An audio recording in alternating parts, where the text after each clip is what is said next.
Bueno, pues bienvenidas, bienvenidos a esta nueva sesión del Diplomado en Primeros Auxilios Psicológicos para personas migrantes, refugiadas y desplazadas, tiempos de pandemia, desafíos psicosociales. Yo soy Azadet Adame, yo soy la coordinadora académica del diplomado y es un gran placer para mí presentar al ponente del día de hoy en el marco del módulo Los rostros de la discriminación. Andrew Seeley va a presentar la ponencia Las políticas discriminatorias del gobierno de Estados Unidos y las respuestas desde la sociedad civil. Me voy a permitir a leer una breve semblanza de Andrew. Andrew Seeley es presidente del Instituto de Políticas Migratorias, MPI, desde 2017 y anteriormente vicepresidente ejecutivo del Centro Woodrow Wilson y director del Instituto México del mismo centro. Seeley trabajó en programas de atención a migrantes en Tijuana, México, durante 5 años, así como con la Organización de Servicios Legales, Ayuda en Washington y luego en el Congreso de los Estados Unidos. Es coautor de estudios sobre política migratoria en México y en Sud y Centroamérica, así como de un libro sobre la relación entre México y Estados Unidos, Fronteras Desvanecientes, que salió en 2018. Cuenta con un doctorado en estudios de política pública de la Universidad de Maryland, da clases en universidades como Johns Hopkins y George Washington. Es uno de los principales referentes conceptuales en la relación México-Estados Unidos, un aliado y un amigo muy querido de las causas justas desde sociedad civil, organismos internacionales e instituciones académicas en la región. También quisiera compartirles que junto con Alejandra Haas diseñamos en conjunto con Andrew los temas de este módulo, así como el cuerpo docente. Y bueno, pues de paso le doy la bienvenida al productor y director Luis Argueta, que está acá con nosotros con cámara prendida, que es el profe de una de las siguientes clases de este módulo. Es la primera vez que nos acompañan en el diplomado y esperamos que esto se vuelva una tradición para futuras ediciones. Desde la Universidad de California en Berkeley, la Red Atenea, el CIESAS, el ACNUR, Iniciativa Ciudadana y todas las organizaciones convocantes de este diplomado, les damos la más cordial bienvenida y les agradecemos todo su apoyo. Adelante, adelante, Andrew. Muchas gracias, Aziadet, y gracias a Elio Villaseñor también, que veo que está con nosotros. Y les va a tocar a mi amigo Luis Argueta en unos días, que creo que el miércoles, y luego mi colega también, Diego Chávez, que la verdad van a ser de lujo los dos. Luis es compañero, colega de MPI, trabajamos juntos ya en creo que el segundo estudio que hacemos juntos, pero realmente es un gran cineasta. Entonces él se dedica a hacer cine, a hacer documentales, muchos de ellos recientemente sobre la migración entre Guatemala y Estados Unidos. Entonces les va a tocar, yo creo que les va a divertir, pero también enseñar cosas muy interesantes, provocadoras de la vida. Y Diego Chávez, colega que trabaja mucho en Colombia, con desplazados y con migrantes venezolanos, y ahora está trabajando con nosotros en Washington y el Banco Mundial. Pero gusto estar con ustedes, tengo mucha relación con Iniciativa Ciudadana en mucho tiempo, y bueno, entramos a materia entonces. Saludos a Lenny González, si andas por ahí, creo que mi amiga Lenny, que está como a 3 millas de aquí, pero en tiempos de COVID eso es una infinidad, eso puede ser California, puede ser Argentina. Entonces, es un gusto saber que estás aquí y seguramente otros amigos también. Entonces, voy a leer 2 declaraciones de la historia de Estados Unidos. Esto dicho por una personalidad muy importante en Estados Unidos. Primero, los que vienen aquí generalmente son los más ignorantes y tontos de su nación. Y ese mismo personaje dijo lo siguiente: nunca van a adoptar nuestro idioma ni nuestra cultura, ni pueden llegar a tener nuestra complexión, nuestra piel, color de piel. Yo sé que todos ustedes están pensando que eso es Donald Trump, hablando a lo mejor de los salvadoreños o los africanos, pero no, eso es Benjamin Franklin en 1780 y tantos, hablando de los alemanes, ¿ok? Eso es una cosa de Benjamin Franklin, para los que no saben, es de los progenitores de Estados Unidos, además de las personas más ilustrados de los progenitores, una persona en contra de la esclavitud, aunque tenía esclavos un rato, pero luego sí los liberó, pero un hombre que vivía, no era cuáquero, vivía en medio de los cuáqueros, un hombre que creía en la independencia de la confesión, de la religión, pero estaba muy seguro que los alemanes, a diferencia de los ingleses que habían llegado primero como su familia, los alemanes jamás iban a aparecer, iban a ser blancos, no iban a ser blancos para empezar, no iban a parecer a los demás, ni mucho menos iban a encajar a la cultura de las colonias que después volvieron a ser Estados Unidos. Y eso es, de hecho, antes de Estados Unidos, es 1770 y tanto cuando dijo estas dos cosas. Y hay otro que no pudo encontrar a tiempo, pero cuando dice que los alemanes nunca van a ser democráticos, que nunca van a asimilar nuestra cultura democrática. Entonces, eso es un tema que tiene larga trayectoria en Estados Unidos. ¿Por qué les digo eso? Algo de más de 200 años atrás. Porque cosas que vemos ahora son cosas que se han debatido en la historia de los estados, para bien y para mal. Y voy a hablar de para bien también. Son corrientes que existen. Y eso a pesar, la idea de quién es el migrante ideal. Nosotros somos un país de migrantes en Estados Unidos. Algunos de esos migrantes eran forzados, que es la esclavitud. Entonces, los que venían de África en 1700 y principios de 1800 de África eran migrantes forzados. No todos venían por su voluntad. Había gente que venía huyendo de cosas que salieron disparados de donde estaban, como pasa el día de hoy, y dijeron, bueno, ¿a dónde voy? Bueno, agarro el barco a Estados Unidos, ¿no? Entonces, vinieron por opción, pero no mucha opción, como pasa el día de hoy. Venían buscando refugio en algún lado. Había gente que vino en condiciones de servidumbre. En Estados Unidos había un tipo de servidumbre que duraba 7 años, después te liberaban, si no eres africano, si eres blanco, y pagabas tus deudas trabajando 7 años. Entonces, había muchas formas. Cuando hablamos de un país de inmigrantes, no es que todo el mundo venía así porque quería vivir en la tierra virgen de Estados Unidos. Eso no era así. Mucha gente vino por las mismas razones de hoy, ¿no? Forzados por una guerra o por una persecución política o religiosa, porque no teniendo otra opción por la pobreza extrema y se metían en la servidumbre, o venían forzados de África, vendidos en la esclavitud. Y además había una población indígena que se aisló y se marginó y se fue echando más al oeste, más al oeste, más al oeste, ¿no? Que no voy a hablar mucho de eso, pero si quieren en preguntas y respuestas podemos hablar también de la población indígena, que está muy mezclado ahora con afroamericanos y blancos y otros en el país, y latinos, pero sigue preservando más o menos, un poco menos de 1% de la población, sigue considerándose indígena en Estados Unidos, y los de indígenas sí han ido ganando, sobre todo en el siglo XX, espacios muy importantes de soberanía en territorios bajo su control. Y de hecho, la mitad de Oklahoma se acaba de declarar el estado de Oklahoma territorio indígena hace 2 semanas en la Corte Suprema de Estados Unidos. Territorio indígena para ciertos fines, pero en que ellos tienen derecho a asuntos entre ellos, los de la población del grupo indígena tienen derecho a dirimir todos sus temas entre ellos sin que intervenga el Estado.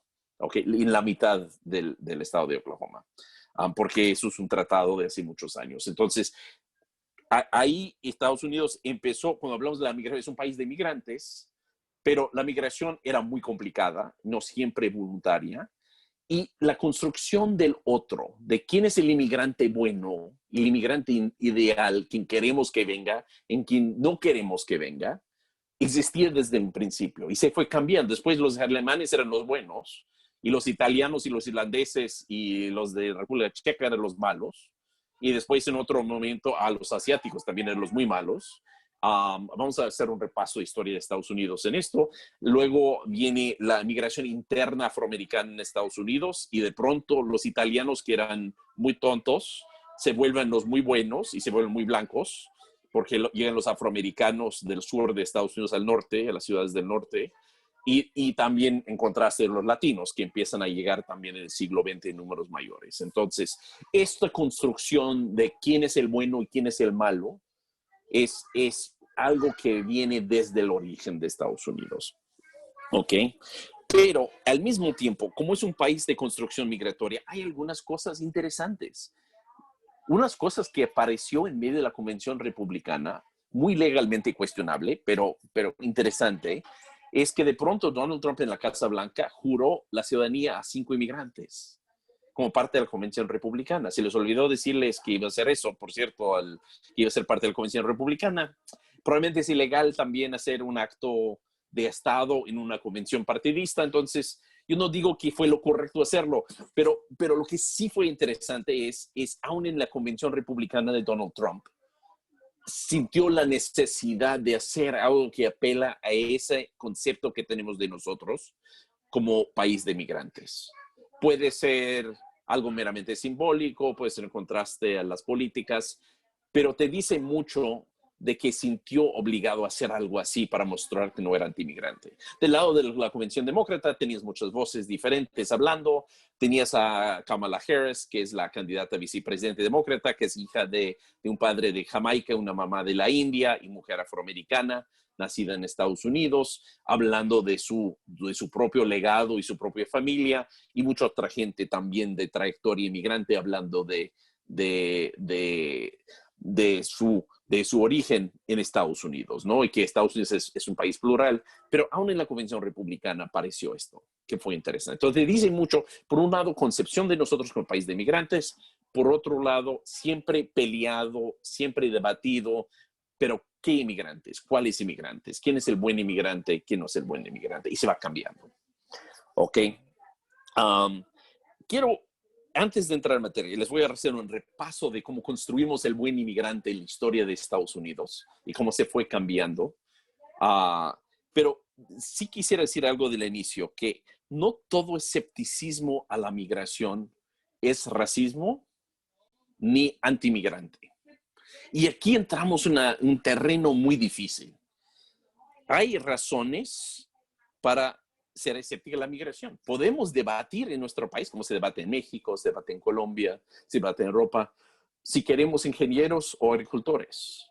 Si queremos gente que entre por vínculos familiares, hay más visas para los que tienen vínculos familiares, o es mejor tener más gente que viene por,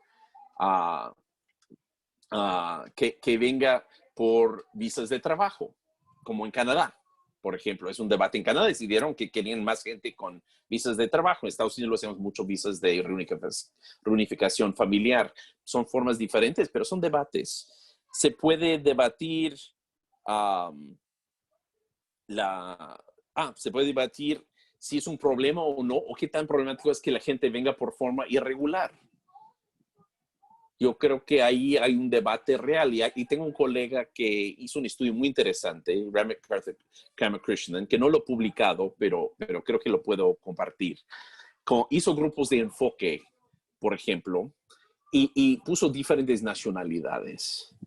Y él es un hombre de familia hindú, entonces le interesa, es un gran estudioso de la migración y la Universidad de California. Y unos temas que le interesan es cómo la gente iba a reaccionar.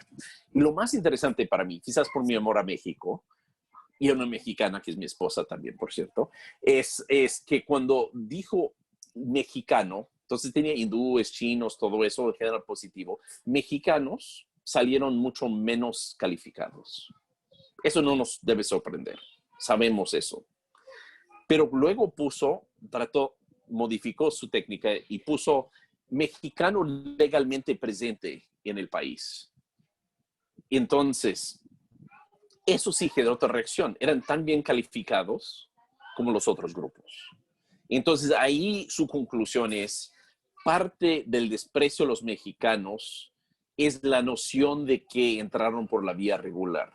Y en la lectura que mandamos, lo que sabemos es que la gran mayoría de mexicanos ya no entra por la vía regular, pero se quedó como estigma de la comunidad mexicana. Entonces, también se vale debatir si la gente debe entrar de forma irregular o no. Yo creo que es imposible controlar una frontera sin abrir puertas, sin también tener formas de llegar legalmente también y tener formas de protección internacional.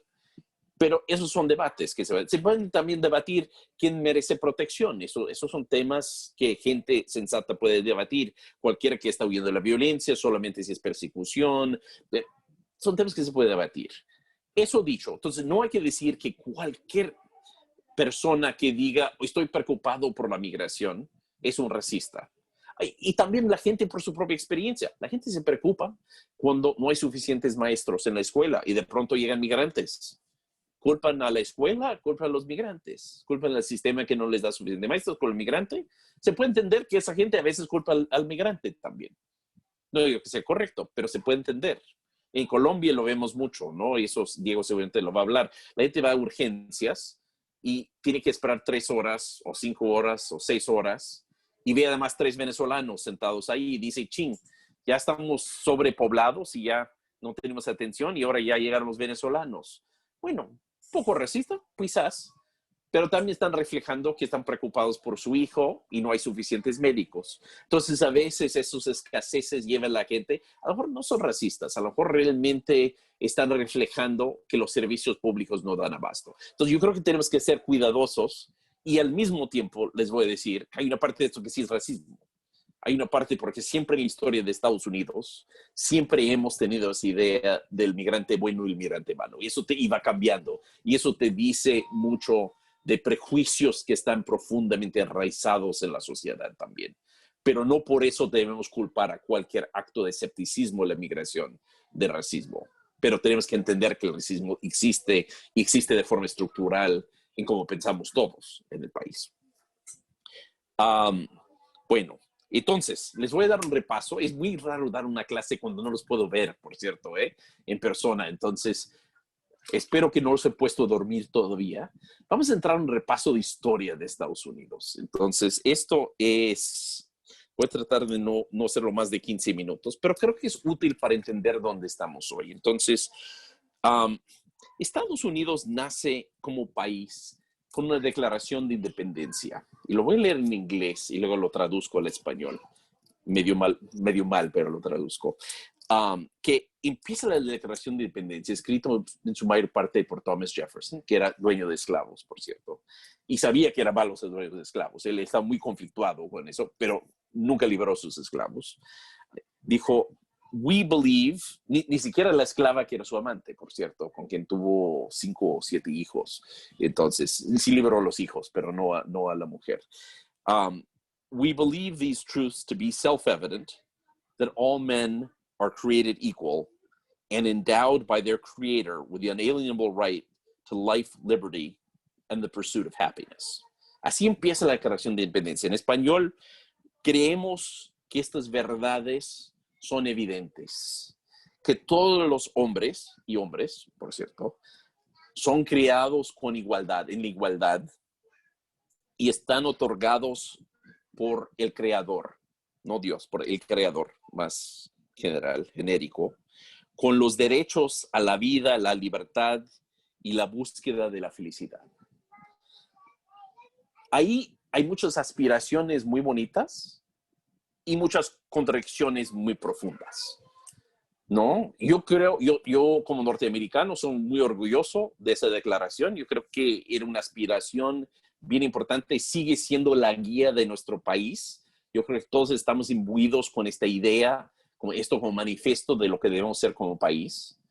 Pero desde un inicio se escribió como un documento que tenía muchas falsedades de por medio. Era un país en que no había igualdad. Obviamente había mucha esclavitud. Eran considerados los hombres y no las mujeres. Y eso fue debatido. La esposa de John Adams, el segundo presidente, por ejemplo, la esposa de John Adams, Abigail Adams, que era muy prolífica y escribía mucho, les dijo a su esposo, ojo, hay que meter a las mujeres cuando están escribiendo la Declaración de Independencia. Y dijo lo mismo en la Constitución. No se hizo. Entonces, no es que las mujeres no estaban presentes, las mujeres estaban presentes quejándose, pero no tenían la fuerza todavía de imponer que fuera partes iguales de los dos géneros, ¿no? Entonces, ni mucho menos nosotros que consideran neutros en los dos, pero eso no estaba concebido ni había palabras en ese tiempo. Entonces, ahí tienes la libertad, tienes la Declaración de Independencia de Estados Unidos, escrito por un hombre que tenía esclavos, y muchos de los que firmaron tenían esclavos, ¿no? Y además, cuando ya llegan a escribir la Constitución que determina los votos, hay un requisito también, es para las personas que tienen propiedad, que pueden votar. Entonces, la Concepción es un hombre no esclavo, claramente no negro, que tiene propiedad Eso es la ciudadano pleno, ¿ok? Muchas contracciones en esto. Yo les diría que la historia de Estados Unidos es una batalla entre esas aspiraciones, que siguen siendo muy lindos, a mí siguen siendo muy lindas aspiraciones, y las realidades que vivimos, que distan de esas aspiraciones. Entonces, somos un país en lucha constante y contradicción constante, tratando de acercarnos cada vez más a esas aspiraciones, pero con muchas dificultades, porque iniciamos mal también, ¿no? Entonces, y ha sido una historia de luchas constantes, de avances muy importantes, a veces de retrocesos también, porque ha habido retrocesos, y estancamientos y victorias parciales. Si ven, la gente hoy día es el 50 aniversario del March on Washington, la marcha de Washington, cuando Martin Luther King dio su gran discurso de I have a dream, tengo un sueño, ¿no? Y eso fue la marcha que realmente, eso y Selma, un par de momentos claves que ayudaron a que finalmente se derogara, hubiera 2 leyes nacionales contra la discriminación en Estados Unidos. Muy importantes y que acaban de aplicarse. Uno de ellos se usó en la Suprema Corte también hace mes y medio, 2 meses, para decir que no se puede discriminar contra los gays y lesbianas también, ¿ok? Contra homosexualidad.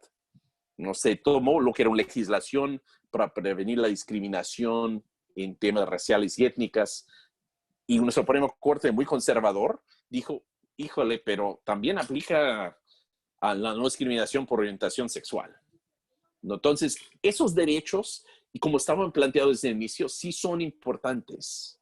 Sí son importantes y siguen siendo referencia importante, lo cual no quiere decir que se cumplan. Se requiere de luchas constantes, de reflexiones constantes, de iteraciones constantes para ir acercándose a esto, ¿no? Pero hoy es el 50 aniversario, hoy día, del marcha en Washington, y hay gente reunido en el centro de Washington ahorita marchando. Y yo no estoy ahí porque estoy con ustedes, pero hay gente ahí. Al inicio de Estados Unidos, la migración fue bastante expansiva e incluyente de europeos. Y básicamente del norte de Europa también, del norte de Francia para arriba, ¿no? No había legislación en Estados Unidos de migración a nivel nacional, había algunas legislaciones locales, algunos más abiertos que otros, pero la gente podía llegar. Había muchos prejuicios contra irlandeses, luego había italianos, europeos que vienen de Europa del Este. Los mexicanos se les veía como mano de obra. Los mexicanos llegaban desde siempre a Estados Unidos, y de hecho ahorita llegamos a la guerra, pero había siempre un intercambio, una indefinición en la zona entre México y Estados Unidos. Después de la guerra entre México y Estados Unidos, que quedó la mitad de México en Estados Unidos, de pronto había gran número, no un número grande, porque no había mucha gente ahí, pero un número de gente de ascendencia mexicana, de ascendencia mixta, indígena, española y africana, que se identificaban como mexicanos y hablan español, que se quedaron en territorio norteamericano, algunos con derechos al territorio, a sus terrenos y a sus comunidades, lo que eran los land grant rights, los derechos de tierra, que se se dio a varias comunidades mexicanas que ya estaban ahí. Y la primera ley nacional que tenemos de inmigración es en 1880 y pico. Es una ley que prohíbe la entrada de asiáticos a Estados Unidos. La primera ley nacional de inmigración es una ley discriminatoria. Es una ley en contra de land rights. Sí, de land rights. Exactamente. Land grants es lo que se llama. Es el land grant right. Pero es derecho a la tierra, a comunidades comunidades definidas por su tierra, que están tomados en común, ¿no? Es casi como ejidos de alguna forma, ¿no? Existe hasta el día de hoy, por cierto, en partes de Nuevo México. Entonces, la primera ley es una ley en contra de la entrada de asiáticos, que queda vigente hasta 1965, con algunas modificaciones. No es una prohibición absoluta, pero limita mucho quién puede entrar y limita que no pueden volverse ciudadanos de Estados Unidos. Sus hijos sí, pero ellos no. Entonces, los asiáticos no pueden, inmigrantes de Asia no pueden hasta 1965 llegar y emigrarse Y es muy raro porque empieza a haber una clase pudiente de inmigrantes asiáticas en California, por ejemplo, en el siglo XX, que no puede volverse ciudadanos. Y eso se vuelve un tema nacional de debate en un punto. Es una de las razones que llegamos a un cambio de leyes en 1965. Pero eso es 80 años que existía una provisión de bastante severa en qué tipo, cuánto y qué derechos para inmigrantes de Asia. Hay un movimiento a finales del siglo XIX, principios del siglo XX, yo creo que en español se llama eugenesia, es eugenics en inglés, que es la idea de que los cromosomos de diferentes razas son diferentes, muy convencidos de que los blancos son, bueno, no solo los blancos del norte de Europa es la raza preferida con mejores cromosomos que los otros. Y los africanos, desde luego, son muy malos, pero eso no es un debate porque ellos no llegan a Estados Unidos en ese momento. Los que están preocupados, este debate es acerca de los italianos, la gente de Irlanda y la gente de República Checa, sobre todo los italianos y República Checa, que en el eugenics descubren de pronto que no son tan inteligentes como los otros. Entonces, y eso se toma muy en serio. Esto está debatido en el Congreso de Estados Unidos. Yo leí un libro fantástico de esto, pero hay mucho escrito de esto. A mí esto, en principios de 1900 a 1920, esto fue una teoría que de veras fue de moda entre líderes nacionales, presidentes de universidades, participaba el presidente de Stanford, el presidente de Harvard, eran miembros de clubes afines a esta ideología, congresistas de la que eran partidarios, era parte del debate legislativo, y lleva a que Estados Unidos en 1921 decide, aprueba una ley que limita la inmigración. Solo puede entrar gente por ciertas cuotas muy restrictivas basados en el censo de 1890, es decir, el censo de hace 30 años, donde había más gente del norte de Europa. Entonces, está diseñado para que no entren más italianos, no entren más gente del este de Europa, no entren más irlandeses. Bueno, entonces, en ese debate también se habla de los mexicanos, pero están convencidos todos que los mexicanos tampoco son una gran raza, que tampoco son de la raza preferida con el norte de Europa. Pero no hay bronca, como decimos en México, no hay problema porque los mexicanos no se quedan. Los mexicanos son mano de obra y van y vienen y son muy necesarios en el suroeste de Estados Unidos, en Texas y Arizona, Nuevo México, partes de California. Entonces deciden no limitar a los mexicanos, ni centroamericanos, ni gente del hemisferio occidental, porque no hay problema, ¿no? Porque se les visualiza como mano de obra. No porque está bien que entren y que sean parte del país, pero que son mano de obra que va y viene. ¿Ok? Y durante la depresión en Estados Unidos, hay una regresión, se regresan 1 millón a 2 millones de mexicanos de pronto, porque sí se están quedando algunos. Entonces sí hay una masiva deportación de mexicanos a México. Muchos de ustedes en México saben de esta historia, muy triste historia. Eso incluye también a unos ciudadanos norteamericanos de aspecto mexicano que no logran tener a su mano alguna prueba de su ciudadanía. Entonces también deportados ciudadanos del país. Increíble, aunque parezca. Pero luego, como todo esto es contradictorio, llega la Segunda Guerra Mundial. Y en la Segunda Guerra Mundial, bueno, pasan varias cosas. En la Segunda Guerra Mundial llegan mucho más afroamericanos al norte, del sur al norte. 90% de los afroamericanos vivían en el sur de Estados Unidos en 1915. Con la Primera Guerra Mundial y muy con la Segunda Guerra Mundial, cuando se van muchos blancos a pelear, se necesita mano de obra en la industria. Y los afroamericanos que están siendo perseguidos en el sur, porque hay cada vez más restricciones. Después de la guerra civil hay una apertura a los afroamericanos, a la participación política, a la participación económica, y después se va cerrando. Entonces muchos deciden ir al norte y muchos deciden ir al ejército también, a las Fuerzas Armadas. Eso tiene dos consecuencias. Una consecuencia, bueno, muchas consecuencias, pero uno es que los italianos, que eran los tontos de ayer, de pronto son simplemente otros blancos, iguales que los demás, porque no son afroamericanos. Entonces la barrera, que era entre italianos, entre los nuevos inmigrantes y todos los demás, de pronto se mueve y ellos se incluyen en los buenos y los afroamericanos son los malos. Los mexicanos también se habían quedado del lado de los malos, pero de pronto se necesita mano de obra otra vez en agricultura, porque mucha gente se va a la guerra.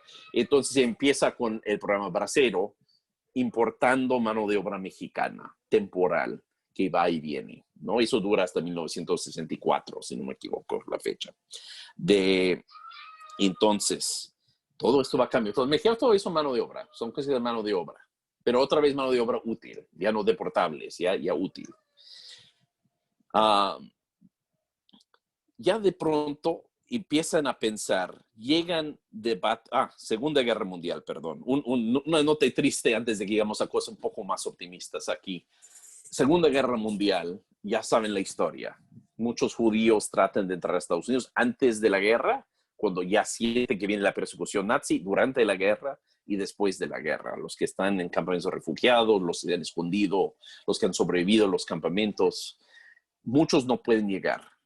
Y hay preocupación de que lleguen judíos. Y Roosevelt decide que parte de lo que tiene que hacer, él sí es afín a que entren los judíos, su esposa está peleando porque entren los judíos, pero decide que es demasiado controversial y hace muy poco para que entren. Después hay un remordimiento en Estados Unidos y empieza a dejar entrar muchos judíos y otros de Europa. Nunca en la cantidad necesaria, pero sí empieza con leyes específicas de momento de refugiados para dejar entrar a algunos de los judíos. Pero muchos judíos se van a América Latina por esto.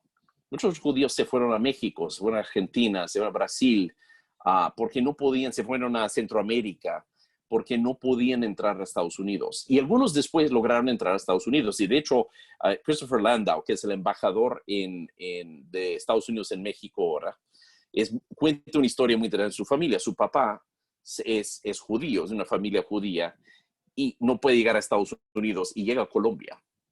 Y en Colombia se integra, se vuelve, creo que católico, sino que o alguna otra religión cristiana, se queda en Colombia y finalmente logra como colombiano, como ciudadano colombiano, logra llegar a Estados Unidos muchos años después, ¿no? Eso pasó en muchos casos. Muchos judíos llegaron a otras partes de América Latina pensando que después podrían llegar a Estados Unidos como ciudadanos de sus países. La gran mayoría terminaron quedándose en América Latina, pero hay casos de gente que sí logró finalmente entrar a Estados Unidos. ¿Por qué Estados Unidos? Porque había una comunidad judía bien asentada ya en Estados Unidos desde hace mucho, y entonces y además una economía bastante buena, entonces mucho interés en llegar a Estados Unidos. Bueno, siguió el debate en Estados Unidos. Lo que transforma a Estados Unidos y la migración en 1965, cuando finalmente se cambia la ley, es que ya la lucha por los derechos civiles de los afroamericanos, que está muy debatido, como lo que estamos celebrando hoy, de la marcha en Washington, del boicot de Montgomery, de la marcha del puente de Selma, toda la historia de la lucha por los derechos iguales para el voto de los afroamericanos y los otros, y la desegregación de las escuelas, que eran segregados, por cierto, en partes contra los mexicanos, en partes de Estados Unidos. En California tenían escuelas para mexicanos, afroamericanos y blancos. Y mi hija, por cierto, una vez me preguntó, cuando estaba en primer grado, mi hija tiene un padre blanco que soy yo, una mamá mexicana y una tía afroamericana que es mi hermana. Y me dijo una vez, estaba leyendo de las escuelas, les dio un libro, iban a una escuela de mayormente latino, entonces les dieron un libro a leer, muy fácil de leer, sobre la integración de escuelas en California, creo que fue en segundo grado, pero y ella llegó a la casa a decir un día, oye, si hubiéramos vivido en esos tiempos, ¿dónde habría ido yo? ¿A la escuela de blancos, de mexicanos o de negros? Digo, caray. Bueno, puedes haber escogido, o a lo mejor habrían escogido por ti, según te ven, ¿no? Pero había segregación, y de hecho el caso que es fundamental, no tenemos tiempo de hablar de eso, pero un caso fundamental contra la discriminación educativa de los mexicanos en California, que se vuelve el precedente de la desegregación nacional en Estados Unidos. Entonces, que es bastante, que casi nadie conoce, pero que se llama Méndez, el caso Méndez, que es bastante importante en la generación del precedente legal que luego se usa para derrogar la separación de escuelas en todo el país en los años 50. Bueno, 1965, finalmente el Congreso apruebe un cambio de leyes en Estados Unidos para flexibilizar, para dejar entrar gente de todo el mundo, ya no del censo de 1890, que es donde estábamos. Y, bueno, ayuda a dos cosas. Primero, la lucha por derechos civiles. El otro es que matan a Kennedy. Y Kennedy había tomado esto como un asunto suyo. No es tan claro qué tan profundo era, pero decide políticamente le es útil. Y entonces, que es políticamente útil meterse el tema de inmigración, termina escribiendo un folleto sobre esto y después de que muere se publica por uno de sus asesores como un libro, y muy buen libro, sobre la importancia de la inmigración en Estados Unidos como parte fundamental del ser norteamericano, de la innovación y la pluralidad de Estados Unidos. Y esas dos cosas conllevan a que finalmente se decide a cambiar las leyes, pero hay un detalle en esto. Cuando llegan al debate final, hay unos demócratas del sur muy conservadores que dicen, mira, si van a poner cuotas en el resto del mundo, ahora es el momento de ponerlo también para los mexicanos y para los otros de Latinoamérica y el Caribe. Porque iban exentos. Eso, recuérdense, eso era exentos. Eso no quitaba que deportaban gente, pero iban exentos de las cuotas. La gente podía entrar al número que querían al año. Entonces terminan poniendo cuota. Y eso es bien importante, porque cuando ya vienen las presiones migratorias de México, Centroamérica, otras partes de América Latina, el Caribe, esas partes del mundo que están tan cerca de Estados Unidos tienen más o menos las mismas cuotas del resto del mundo. Dinamarca, de donde es mi mamá, tiene la misma cuota para gente que quiere venir a Estados Unidos que México. Pero Dinamarca tiene 5 millones de habitantes, México tiene 130 millones. Nadie en Dinamarca, más que mi mamá, quiere venir a Estados Unidos. Y ella no quería venir a Estados Unidos, vino porque mi papá consiguió trabajo en Estados Unidos. De hecho, ella siempre se quejaba de que terminaron viviendo en Estados Unidos. Entonces, ella no quería venir. Y ningún otro miembro de su familia vino a Estados Unidos. Los daneses no se mueven a Estados Unidos a menos que tienen alguna razón muy específica, mientras muchos mexicanos sí querían vivir en Estados Unidos, pero tenemos una cuota casi igual por todos. Una cuota igual, hay algunas excepciones que no vamos a entrar en detalles, pero no termina siendo exactamente igual, pero sigue siendo bastante parecido a lo que se permite en cada país, a pesar de que los países son de tamaños distintos, de cercanías distintas y de relación migratoria distinta con Estados Unidos. Es una ley muy progresista por el momento, pero termina siendo una camisa de fuerza que aún tenemos el día de hoy en Estados Unidos. Ok, ya estamos casi terminando la historia, ¿eh? No se preocupen, ¿eh? Ya, y ya los despierto cuando termino ya con la historia. Ojalá estén algunos despiertos todavía. Llegamos en los 70 empieza a haber un aumento de mexicanos llegando, en 80 otra vez, en los 90 más con la reestructuración de la economía mexicana. En 2000 llega a su pico a final de cuentas. También una migración centroamericana, sobre todo de El Salvador, muy importante en los años 80, a principios de los 90 por la guerra civil. Irónicamente, el primer lugar donde llegan es Los Ángeles, segundo lugar es Washington, D.C. Y de donde les hablo, que no pueden ver nada más que mi casita aquí, pero de donde les hablo es el centro de la comunidad salvadoreña en Washington, de hecho, entonces históricamente. Ya mucha gente se mudó, pero todavía la directora de la escuela aquí a 2 cuadras es salvadoreña americana. La escuela, la mitad de los alumnos de la escuela son centroamericanos, hijos de centroamericanos. Washington sigue siendo uno de los 3, los lugares eran Los Ángeles, Washington, luego Houston y Chicago, ¿no? Eran los puntos que llegaron los centroamericanos, pero obviamente los mexicanos son el número grande.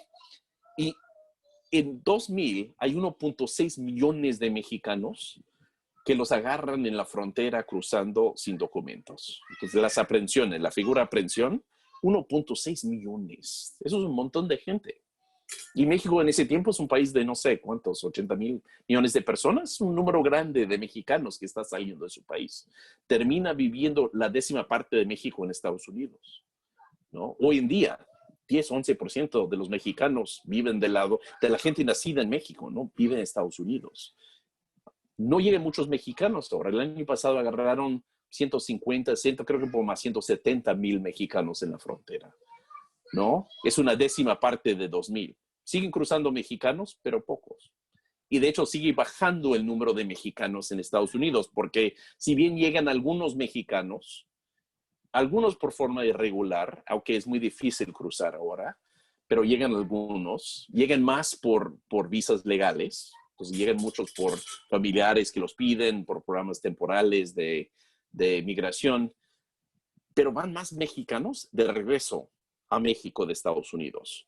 Entonces, de 2010 a 2017 bajó la población de mexicanos en Estados Unidos de 11.7 a 11.3 millones de mexicanos. Es decir, bueno, no es mucho, pero están llegando mexicanos y a pesar de eso sigue bajando el número de mexicanos en el país, ¿no? Y algunos mueren también de los que llegaron hace muchos años, pero en general es por el regreso de mexicanos. Entonces, hay un flujo neto a regresa hacia México ahora.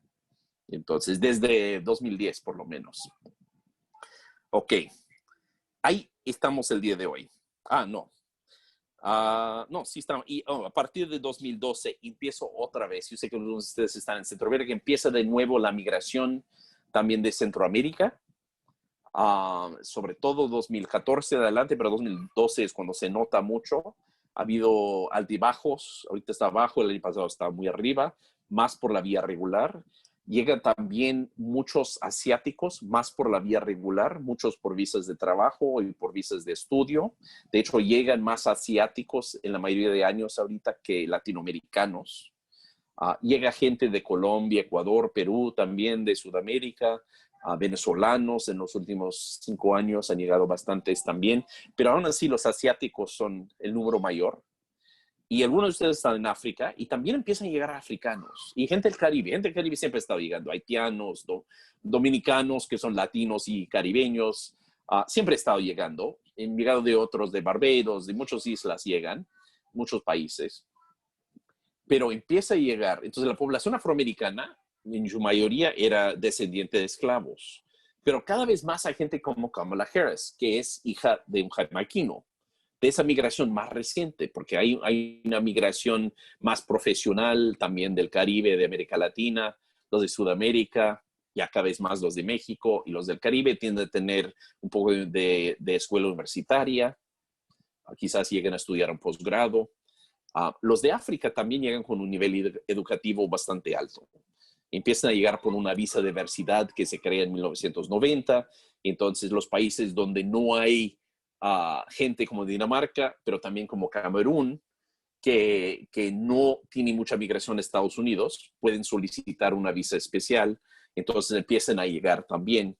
No muchos daneses porque no les interesa, pero sí de Camerún, donde hay una guerra civil, sí les interesa, y donde hay presión a la población inglesa hablante, sí les interesa, entonces empieza a llegar gente de ciertos países de África, muchos muy altamente calificados. De hecho, la mitad de los africanos que llegan tienen título universitario versus una tercera parte de la población nativa de Estados Unidos.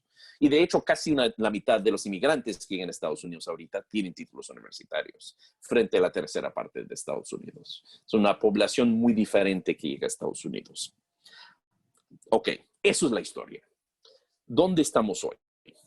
Hoy Estados Unidos, 13.7% de la población, 13.8% quizás, es migrante, nacido en el extranjero. 1 de cada 4 familias tiene por lo menos un integrante que es nacido en el extranjero.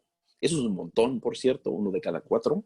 Eso incluye la familia Trump, porque Melania también es nacido en Eslovenia, entonces, y habló de eso también en la convención. 1 de cada 4 inmigrantes no tiene estatus legal, 3/4 sí, pero ojo, eso incluye el número de DACA. Bueno, digo 1 de cada 4, eso incluye DACA. Y la gente de DACA sí tiene papeles. Es un papel frágil, pero es un papel. Esos son 600,000. Entonces, menos de 1/4 parte son indocumentados. La gran mayoría de inmigrantes de Estados Unidos tienen papeles legales. Y TPS, y otros 300 y pico mil, 350,000 con TPS. Entonces, 1 millón de los indocumentados, hay unos 11 millones de indocumentados, pero 1 millón de ellos tiene un documento frágil, pero tiene un documento temporal que los separe. Entonces, el número es un poco menos de 1/4 parte. Como les dije, es en general un número muy grande de gente con nivel educativo alto, sobre todo los que llegaron recientemente. La mitad de los mexicanos, un poco más de la mitad, tienen papeles, pero menos de la mitad, poco menos de 50, 46% por ahí, no sabemos exactamente, sí son indocumentados. Entonces, sí importa. La mayoría que llegan ahora llega de vía legal, pero hay muchos que llegaron antes, que han estado aquí 10, 20 años, que no tienen papeles. la mitad de los migrantes son de Latinoamérica, pero la mitad son de otras partes del mundo. Y de los nuevos migrantes, menos de la mitad es de América Latina, ¿no? Ok. Finalmente, la última parte, vamos a hablar de discriminación y ya abrimos a preguntas y respuestas aquí. Y no, yo veo que ha habido algunos textos, no me he puesto a ver todavía, vamos a entrar en un diálogo aquí toda la segunda hora. Vamos a dar un break y entramos en diálogo. Eso dicho, se filtró y se ha confirmado por varias vías que cuando hubo un debate sobre la migración en Estados Unidos, un tal presidente de los Estados Unidos, que puede ser que se llama Donald Trump, dijo que why do we want so many people from shithole countries? Y si me disculpan mi inglés, lo voy a repetir en peor español. ¿Por qué queremos tanta gente de países de mierda? ¿Ok? Disculpen mi español, espero no ofenderlos, pero estoy simplemente reportando las noticias de hace un par de años aquí. ¿Ok? Eso te dice de una concepción que si bien puedes decir, bueno, eso es Donald Trump, ¿no? Así piensa, así se expresa, no es tan distinto como piensan algunos norteamericanos, ¿ok? Y en general, yo diría muchos blancos, pero no solamente esos, también otros que son inmigrantes ellos, o sus papás eran inmigrantes, incluye latinos, incluye afroamericanos. La tendencia es más entre blancos. Las encuestas nos dicen que el escepticismo más grande de inmigración es entre los blancos, y sobre todo los blancos que no tienen estudios universitarios y que no viven en ciudades. ¿Ok? Entonces hay un sesgo de personas fuera de las grandes zonas metropolitanas y con menos nivel educativo, pero de etnicidad blanca, que están más preocupados con la migración. Eso sin duda, sin duda. Pero también se encuentra, y con actitudes discriminatorias inclusive, ahí sí lo diré. Pero también se encuentra ese escepticismo a veces entre inmigrantes que llegaron antes. Una colega mía de Guatemala, alguien que yo quiero bien, me dijo una vez, hizo un comentario de los indocumentados, ignorantes guatemaltecos que están llegando ahorita. Y dije, pero usted llegó de indocumentada también. ¿Qué estamos hablando aquí? No, pero esas son las realidades contradictorias que vivimos. Y todos somos susceptibles. Para no ir muy lejos, mi esposa y yo nos sentamos en un restaurante un día hablando español, los dos, muy acostumbrados a platicar, a conversar con los meseros y meseras en español, porque muchos son latinos. Pero estamos en un restaurante coreano y nos tocó una mesera coreana que tenía un inglés subóptima y que no nos entendíamos muy bien. Y se fue y nos empezamos a frustrar un poco. Y después se fue y empezamos a hablar y nos dimos cuenta que habíamos reaccionado mal los dos a ella por no hablar inglés bien. Pero así estamos sentados hablando en español nosotros, ¿eh? Ok, entonces no es que estamos hablando el inglés del rey, ¿no? Y es mexicana, yo soy hijo de una mujer ciudadana de Dinamarca que nunca quiso ser norteamericana. No es que no somos ajenas a la vida de migrantes, y aún así a nosotros sí nos costó ese momento, ¿no? Y nos dimos cuenta de nuestro propio prejuicio, ¿no? Entonces, no hay que asumir que es solamente la gente que no tiene contacto, también eso existe entre todos nosotros, de alguna forma, ¿no? Irónicamente, a nosotros nos encanta hablar con los meseros y meseras en español, entonces si fuera indocumentada de Honduras nos encanta, pero si es una mujer recién llegada de Corea, nos parece terrible porque no tenemos otro idioma para comunicarnos, no intelectualmente, pero digo de la reacción emocional, ¿no? Entonces todos tenemos un poco de esos asuntos, tenemos conceptos que a lo mejor no nos damos cuenta, ¿no? Entonces, regreso. Hay preocupaciones legítimas que la gente... Yo creo que es debatible qué tipo de trabajadores debe entrar a un país que está en recesión, por ejemplo. Yo creo que es debatible eso. Es debatible si necesitamos ingenieros, agricultores o los dos. Es debatible si la gente debe poder hablar algún nivel de inglés antes de entrar o no. No me preocupa a mí, pero es un debate que yo creo que se puede dar entre gente civilizada. Destejer eso del racismo, el escepticismo al migrante mal, de los conceptos que tenemos del migrante bueno y el migrante malo en nuestras cabezas, es difícil, sin embargo. Entonces, todavía tenemos en Estados Unidos una línea blanco y negro que es bastante perdurable por la esclavitud. tenemos también una línea de latinos y no latinos que es menos perdurable, pero importante. Acuérdense otra vez, los latinos, los mexicanos, pero centroamericanos que llegaban de ese lugar, eran mano de obra, no eran ciudadanos del país, no eran inmigrantes que iban a hacer eso, eran la mano de obra temporal. Eso todavía nos forma un poquito el concepto, ¿no? En el país. Entonces, esas líneas siguen estando y tienen alguna duración en nuestras conciencias, aunque no nos damos cuenta.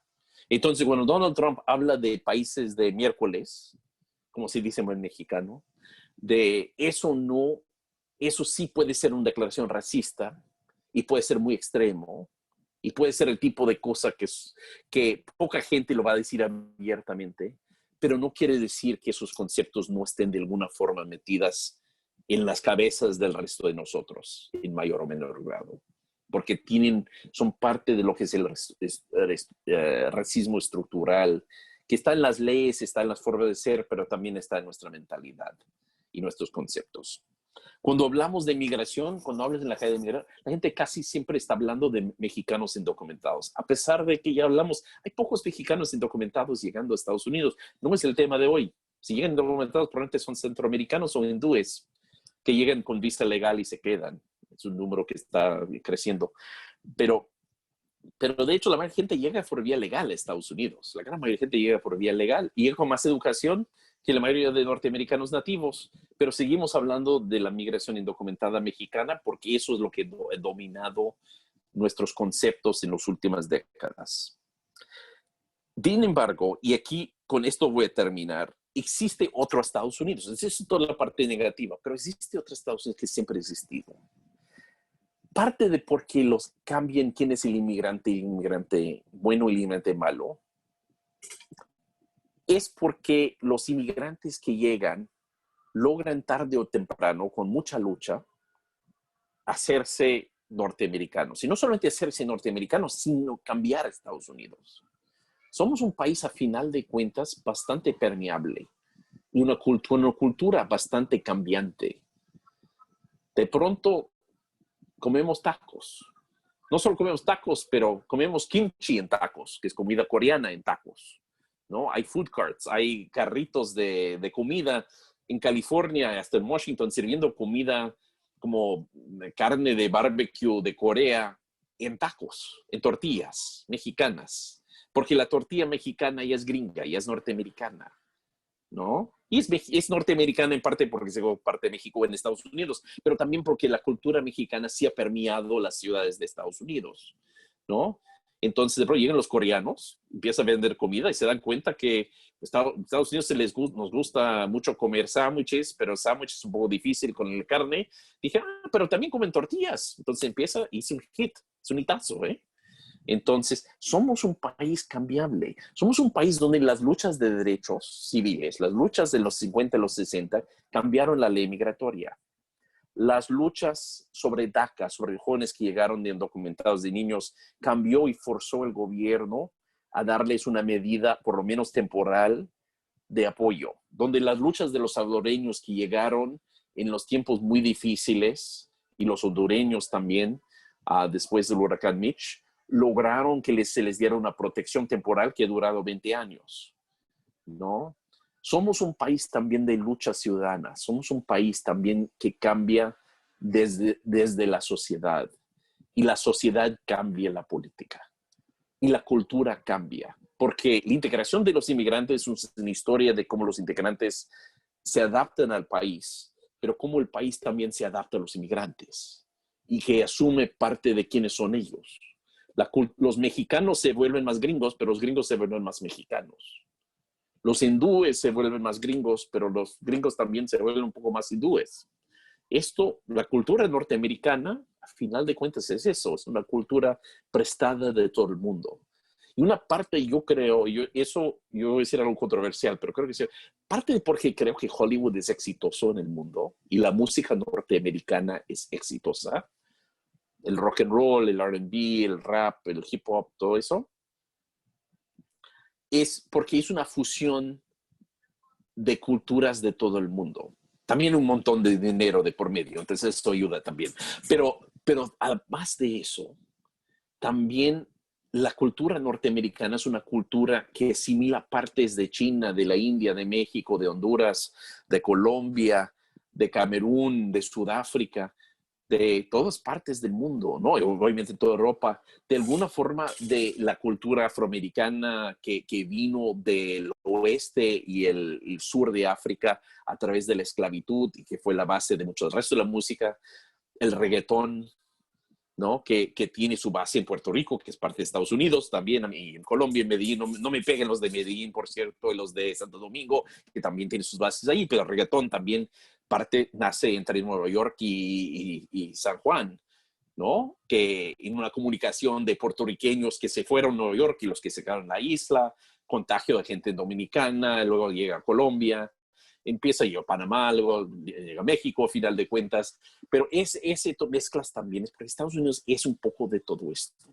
Estados Unidos es un país bastante imperfecto, pero es un país también bastante perfecto, que es bastante capaz de ir perfeccionándose, ¿no? Y eso pasa en parte por la naturaleza de la migración, que nos entra a los huesos y nos entra a la sangre sin que nos damos cuenta, ¿no? Terminamos comiendo pizza. Pensamos que los italianos eran seres inferiores y terminamos todos comiendo pizza, ¿no? Que por cierto, se me olvidó mencionar que yo por esos tiempos yo tenía un tío abuelo de Dinamarca que estuvo de indocumentado en Estados Unidos, de Dinamarca. Por cierto, es una cosa loca que aprendí hace poco, era marinero y por alguna loca razón decidió quedarse en Estados Unidos y no había sacado la visa y se quedó de mojado en Estados Unidos 7 años hasta regresar a Dinamarca. Recién lo descubrimos porque murió regresando a Dinamarca. Estados Unidos está hecho por esto, está hecho por toda esta confluencia de culturas. Entonces, parte es esa cosa así, procesos que no vemos, y parte sí son las luchas, como la marcha en Washington, que cambió los derechos civiles, pero nos hizo pensar también en los derechos y la apertura del mundo y cómo se debía tener sistemas discriminatorios migratorios y cambiarlo, ¿no? Está hecho por los jóvenes de DACA, está hecho por la gente que está pidiendo que se abra el sistema migratorio para legalizar a los 11 millones que están aquí de forma indocumentada. Esas luchas tangibles también son parte de cambiar Estados Unidos. Entonces, por un lado, somos un país donde los prejuicios vienen de nuestra raíz y vienen desde siempre, desde Benjamin Franklin y los alemanes y la declaración de independencia con aspiraciones que eran exclusionistas, completamente faltaban de verdad, pero eran muy bonitas. Hasta un día de hoy donde se ha ido perfeccionando y todavía nos queda un buen tramo para ir. Pero esas luchas son fundamentales en ir cambiando las concepciones. Tuvimos un presidente hace poco, y yo no lo digo de forma partidista, pero tenemos un presidente que se llama Barack Hussein Obama, que era hijo de un keniano musulmán. Y 20% del país piensa que nunca no nació en Estados Unidos. Hay 20% del país que piensa que no es gringo, que no es norteamericano. Pero 80% sí saben que lo es, ¿no? Un hombre afroamericano, hijo de keniano, que vivió en Indonesia. Y hoy estaba contando a alguien que conocía a su hermana una vez en una fiesta. Su hermana nació en Indonesia. Su papá, tienen papás diferentes. Su papá es de Indonesia, se ve asiática. Pero además se me ocurrió decirle, oye, me dicen que hablas muy bien el español. Mi esposa te ha visto en la televisión hablando en español. Eso es cuando Obama era presidente. Cambia el español. La hermana yo terminé una recepción, 15 minutos hablando con la hermana del presidente, que parece de un presidente afroamericano, con su hermana asiática americana en español, en una recepción. Eso es Estados Unidos. Somos un país sumamente imperfecto, pero también sumamente perfectible. Y no hay tema en que esto es más importante, pero también más evidente que la migración. Gracias. Y con esto, ¿por qué no tomamos, podemos tomar un receso de 5 minutos y luego entramos en las preguntas? ¿Cómo lo ves? Por supuesto que sí. Ok, si les parece, tomen un vaso de agua, abrazan a sus hijos, sus hermanos, sus papás, quienes tengan al lado, y ahorita le entramos en materia en 5 minutos. Gracias. Muchas gracias, Andrew. Regresamos. Sin embargo, yo perdí los comentarios del chat. Ching. No sé por qué me hizo eso. ¿Te parece que te los vaya leyendo. Sí, ¿por qué no pones algunos y vamos contestando? Sí, si lo Bueno, quieres agrupar o algo, sí. perfecto. Bueno, antes de comenzar a leer pues todo el pool de preguntas y de comentarios y felicitaciones que nos están llegando, pues te agradecemos la gran exposición con gran calidad humana y profesional que nos acabas de dar el día de hoy. Pues tú puedes ver ahí en el chat todas las felicitaciones y agradecimiento pues, por toda esta perspectiva, porque no es fácil encontrar este análisis histórico desde una perspectiva humana. Te lo agradecemos infinitamente. Gracias. Me quedo con una de las grandes enseñanzas y reflexiones de esta sesión es que las luchas constantes requieren reflexiones constantes por la lucha para los derechos civiles.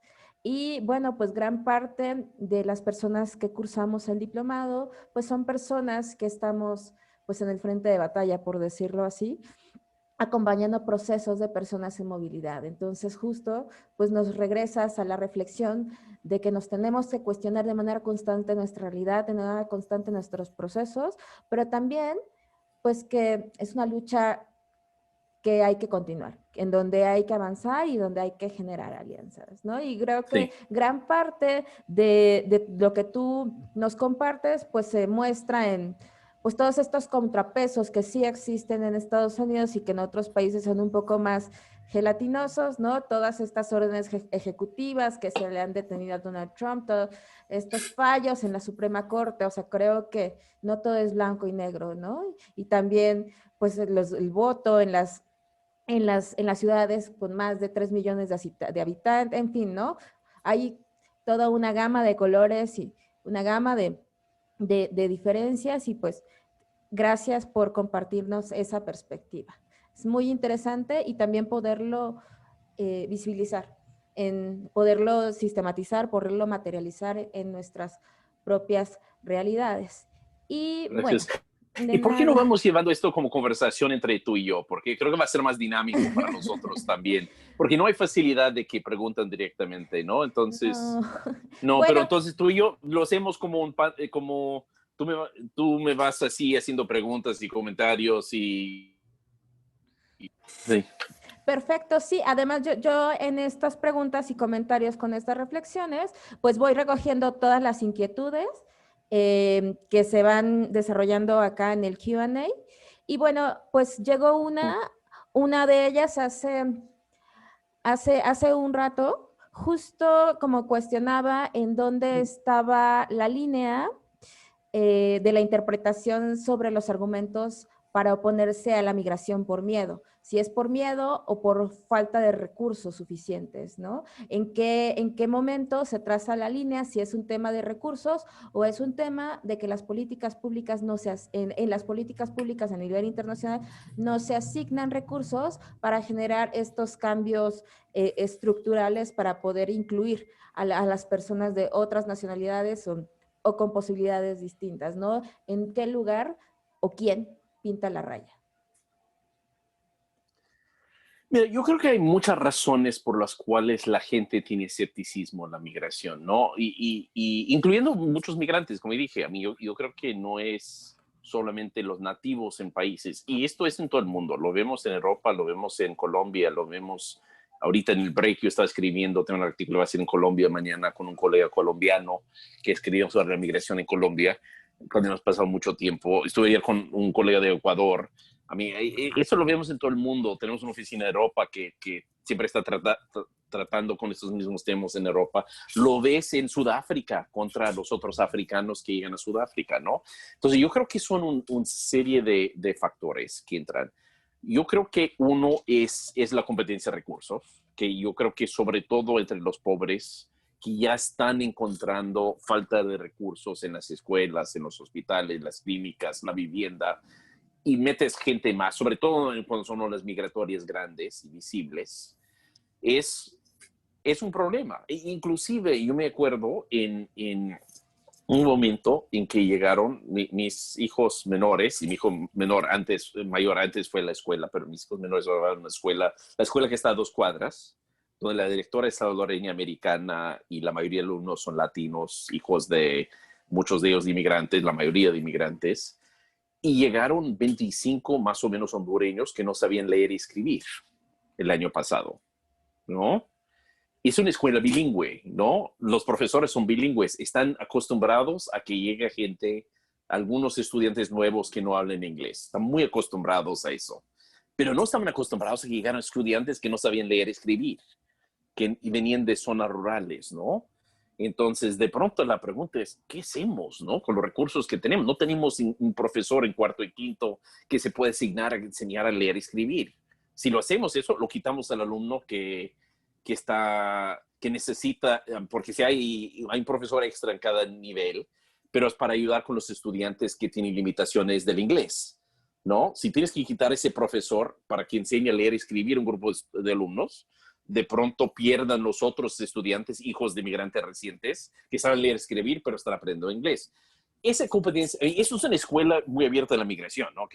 Imagínate eso en un pueblo de Estados Unidos que ha sido todo blanco, que tiene una escuela cayéndose a cachos, que no tiene suficientes maestros, que no está bien calificado, y llegan 40, 50 familias con hijos a la escuela que no hablan bien el inglés, o algunos no hablan bien el inglés y los papás no hablan y no hay maestros bilingües y no están además acostumbrados a esto. Esta escuela como sea, por lo menos la profesora dice, bueno, yo soy hijo de salvadoreños, ¿no? Y vamos a ver cómo lo hacemos, pero esto además del desconocimiento. Entonces, yo creo que los recursos importan, sobre todo cuando son migraciones no graduales. Cuando son graduales se nota menos, pero cuando es rápido, esos cambios, y el año pasado lo digo porque es cuando llegaron más centroamericanos que nunca y sí se hizo sentir en partes del país, ¿no? Ese flujo donde vimos, llegaron tantos centroamericanos y las caravanas y todo eso, dice, bueno, ¿dónde fueron? Bueno, fueron a la escuela del barrio aquí,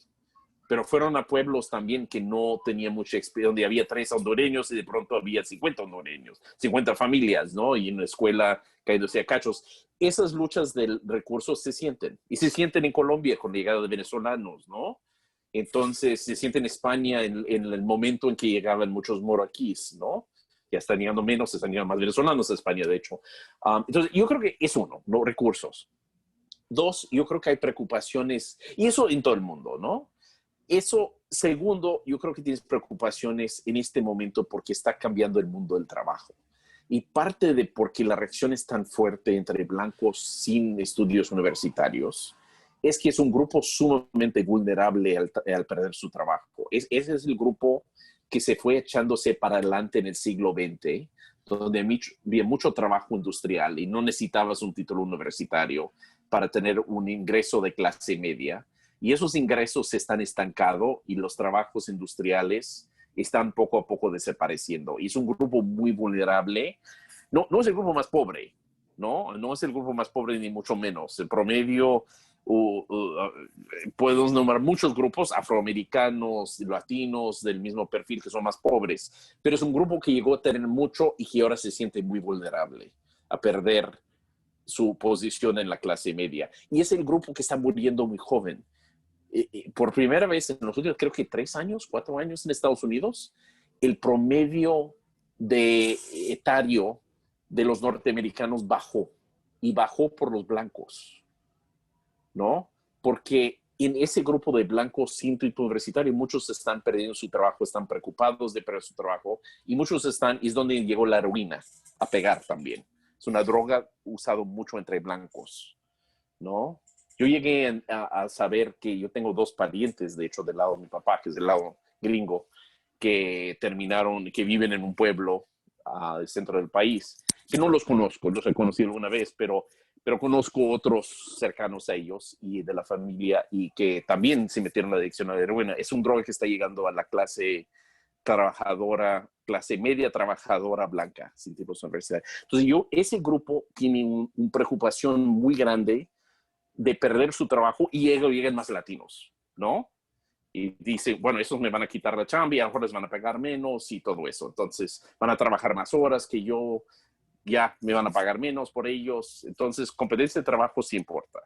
Y el tercero es lo que yo empecé hablando, que yo creo que también, y eso en todos los países, tenemos concepciones de quiénes somos y nos cuesta cambiar eso, porque la integración siempre es una doble vía, ¿no?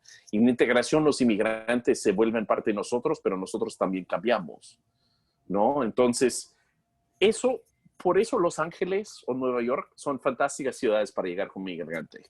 Son difíciles, son difíciles por calidad de vida, pero así en la discriminación, llegas como mexicano a Los Ángeles, hay muchos mexicanos, pero yo como urbaniano, llegas como iraní, llegas como de donde sea. Es una ciudad interesante, acostumbrado a cambiarse. Nueva York más, si han ido a Nueva York, o si algunos de ustedes viven en Nueva York, a mí es una ciudad de medio, todo el mundo es diferente, se acostumbra a la diferencia. Donde es más difícil también, otra vez, son los pueblos, donde no han cambiado en mucho tiempo. Y en Estados Unidos, hasta 1965, tenemos un periodo muy largo sin migración. Mi mamá, que llegó a Estados Unidos en 1967, de Dinamarca, blanca, de danesa, hablaba inglés ya, se sentía discriminada por ser inmigrante porque no había inmigrantes en Estados Unidos en ese momento, no había muchos, ¿no? Ya muchos años después sí, pero fue hasta los 90 que empezamos a darnos cuenta, fue hasta los últimos 20 años que en los pueblos de Estados Unidos empezaron a llegar inmigrantes.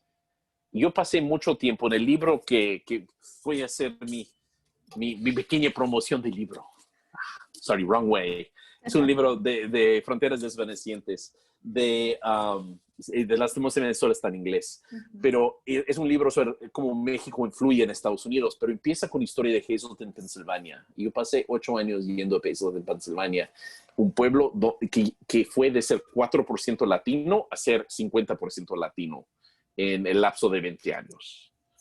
Y es fascinante. Y es una historia fascinante. Y yo fui ahí en parte porque parte de la historia es el cambio cultural, pero también resulta que 4 de las empresas más grandes, las fábricas más grandes, son de empresas mexicanas también. Entonces nadie sabía eso, que de hecho quien estaba dando empleo también eran los mexicanos. Pero ver ese cambio, al principio la gente luchaba, los blancos te decían, yo sé que estamos mejor que antes, pero no me gusta cómo está la ciudad.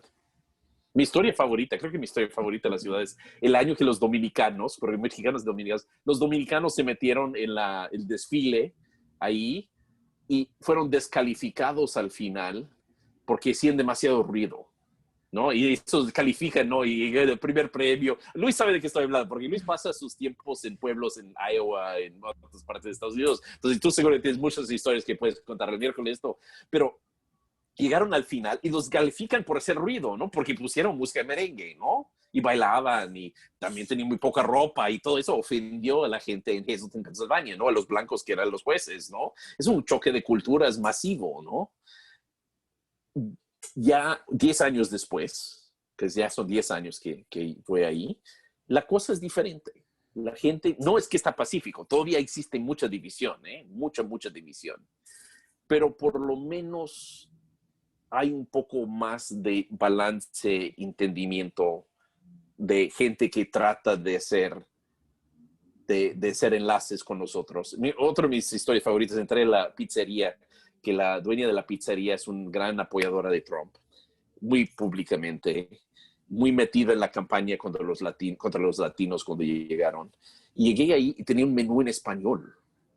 Entonces le digo a la señora, que ella no sabe quién soy yo. A mí yo le he saludado 1000 veces, pero ella no se acuerda de mí.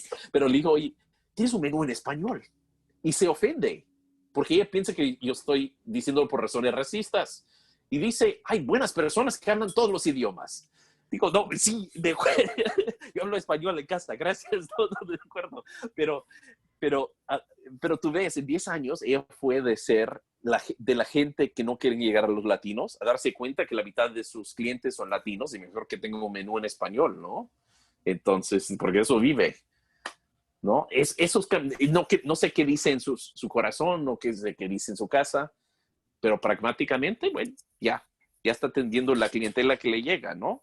Yo creo que hay que entender que esos cambios son difíciles. Hay gente que nunca pondría un menú en español. Hay gente que en su corazón no quieren atender a un latino, o un afroamericano, o alguien diferente de ellos, ¿no? Pero hay otra gente que sí. Hay otra gente que sí cambia. Todos cambiamos, ¿no? Entonces hay gente que sí. Entonces yo creo que esa parte de la resistencia, la diferencia, es la tercera y es la más difícil, pero es la que también entre las luchas y simplemente el tiempo también cambia. Andrew, nos han Sorry, llegado go on. muchísimos. Nada. Ok, ya voy a contestar corto entonces. Ok. No, no, adelante, adelante, porque además estás respondiendo a varias de las preguntas que llegaron anteriormente. Entonces, han llegado varios comentarios, preguntas sobre la gran contradicción en el discurso gringo. Y bueno, la verdad es que en el discurso, al menos del continente, Sí, sobre, pero particularmente muy, muy marcado en el discurso de Estados Unidos, ¿no? Somos un país de migrantes, hecho por migrantes, donde pues encuentras en las calles, me acuerdo que Oscar Chacón nos cuenta, ¿no? Que en así. Washington se vende tal, tal, tal y también se venden pupusas, ¿no? O sea, en todos Sí, lados en Washington se venden pupusas y claro. eso es parte de Es la la... comida, eso y comida etíope, es la comida de la ciudad, sí.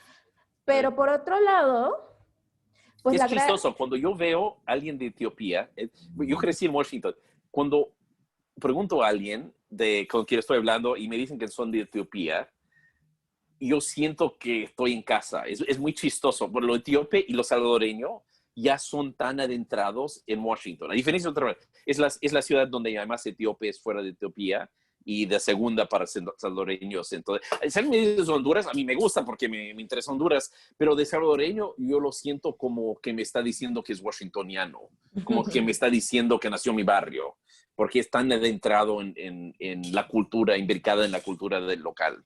Sí, perdón. No, pero por otro lado, el gobierno de Obama, ¿no? Y Sí, tú lo mostrabas, ¿no? Es keniano americano, su hermana, etcétera, en donde había una gran expectativa en todo el mundo sobre la gran reforma migratoria y pues los resultados, pues todos sabemos que no fueron así, ¿no? Desde la no reforma migratoria, o sea, sí, el DACA, el DAPA que se echó para atrás, pero pues al menos para temas de deportaciones, pues está muy, muy por encima de Trump. Entonces, ahí, cómo, ¿cómo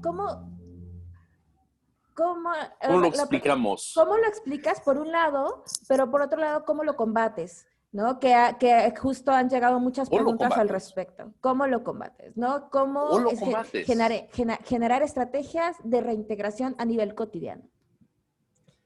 Mira, yo creo que hay que ir distinguiendo las partes del debate migratorio, ¿no? Obama trató de hacer una reforma migratoria, igual que Bush, ¿eh? I mean, los dos de ver, pusieron sangre y sudor en tratar de sacar una reforma migratoria. Casi lo lograron. Con Bush casi se acercó, con Obama casi se logró. I mean, casi salió del Senado, murió en la Cámara de Diputados.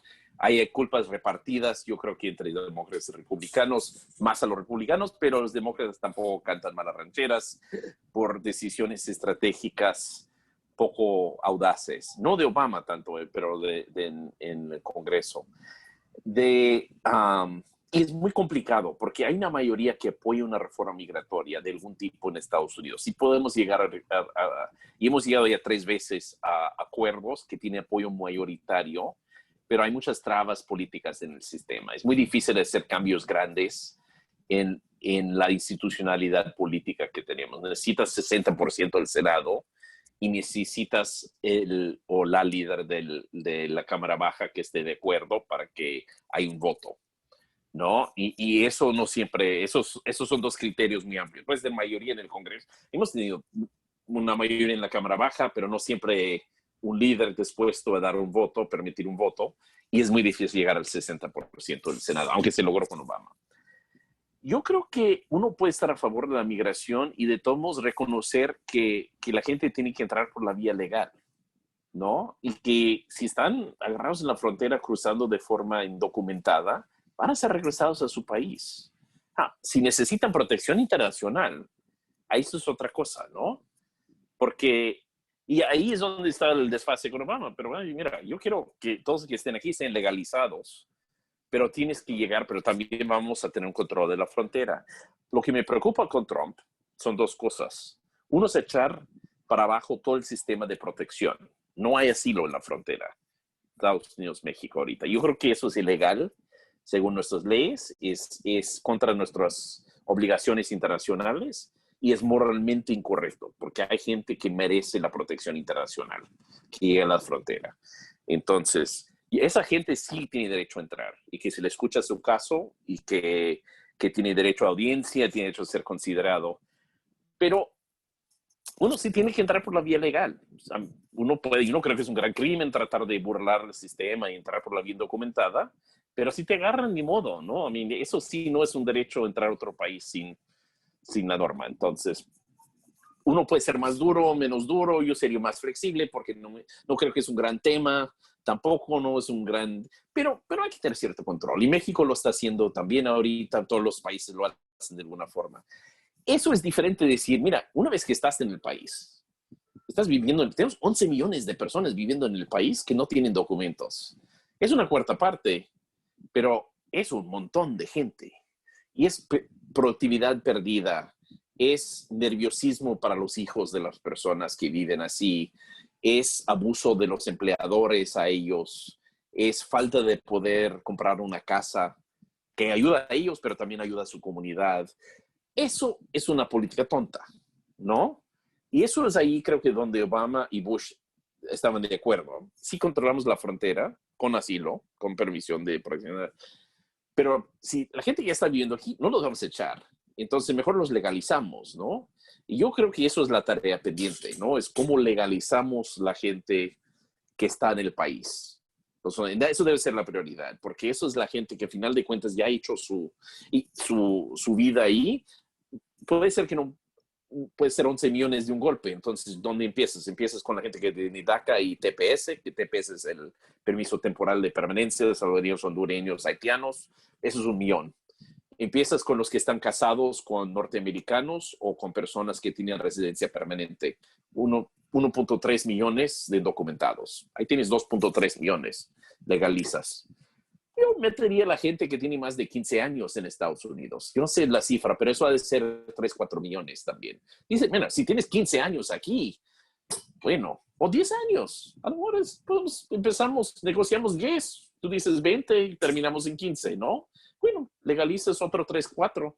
De un jalón ya no son 11 millones de personas en Estados Unidos. De un jalón ya bajaste a la mitad o más de la mitad el número. Ya hablar en otro momento de 5 o 6 millones es más fácil, ¿no?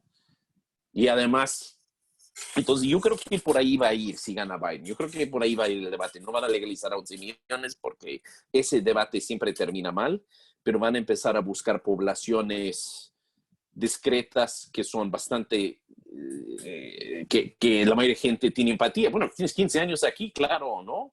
Si estás casado con un gringo, bueno, ok. Entonces, como que ahí, por ahí va a ir la cosa. DACA, sí, todo el mundo apoya DACA, ¿no? Entonces, ahí, aunque no aprueban DACA, pero todo el mundo apoya DACA. Entonces, yo creo que por ahí está el desfase. Pero ahí es donde el segundo problema que yo tengo con Trump es la actitud hacia los migrantes. Yo creo que ahí sí es la diferencia. Bush y Obama y todos los presidentes de Estados Unidos, hasta Trump, recientemente, los últimos 5 antes de Trump, hablaban bien de los migrantes, hablando de los migrantes como una fuerza de innovación, de éxito de Estados Unidos. Eso se perdió en la administración actual. Eso es extremadamente un cambio notable. Yo creo, para mí, esas son las dos cosas. Tienes que creer que tenemos que tener procesos legales en la frontera. Hay que creer que hacemos algo con la gente que ya está adentro y hay que creer que eso es parte de la riqueza de lo que es Estados Unidos, porque de veras el país está construido sobre la migración. También está construido sobre la exclusión, pero eso es nuestra parte mala. Nuestra parte buena es que hemos sido un país que puede ir expandiendo. La parte de si deportes o no gente, yo sí temo, ahí sí acepto que va a haber controles en la frontera y no todo el mundo va a poder entrar por esa vía. Yo creo que también hay que entrar. A mí, la otra forma, ¿sabes por qué no van tantos mexicanos a Estados Unidos? Bueno, uno, que las cosas están mejor en México, aunque no parezca están mejor. Pero dos, hay 250,000 mexicanos que van cada año como trabajadores temporales a Estados Unidos. Creamos un programa de trabajo temporal. Nadie lo sabe, pero la mayoría de agricultores, la gente que iba brincando la barda antes, ahora tiene una forma legal de ir a Estados Unidos. Pero de esos, excepto algunos guatemaltecos, como Luis sabe, ese programa no está extendido a Centroamérica.